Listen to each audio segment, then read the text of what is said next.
ago. And then there's a few in this book I've been reading that I'll share too. Can you hear me? Yes. Okay. This one is the one from last week. I've sat at the funerals of so many people who are still breathing. I've watched as they lowered the bodies into the ground, covering any trace of the version of them I have known, and then being asked not to be haunted by the people they became. You see, I never knew hearts were as much graveyards as the ones down the street, but what I did know is grieving is just another name for letting go. And that is a lesson I still have not quite figured out.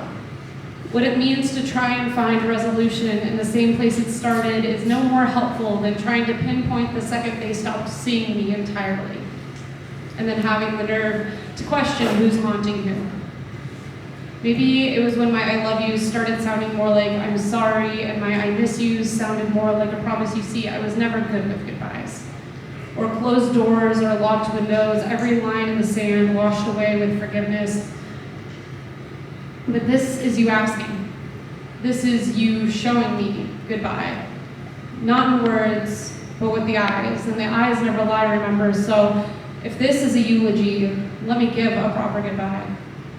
Because in any other universe, I would have been happy just being your friend, but understand in this one I can't. So consider this your guilt-free win and the last time I say goodbye.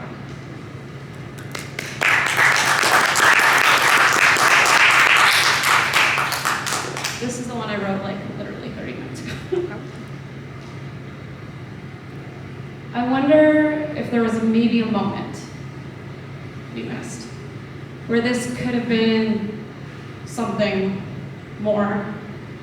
Instead of two strangers standing on a platform, going east, going west, I still have the faint memory of burying the remainder of my what-ifs in your backyard on my lips.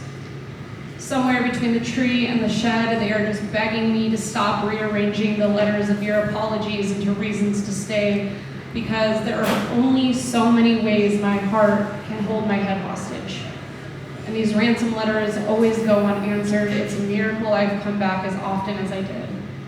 Because the grass here was never as green as the one that offered to save you, and when their winters would come and you would come home, I'd be waiting under the stars of your hometown to remind you of everything that has happened, to forgive you for forgetting me entirely, and then to let you bury me in the backyard.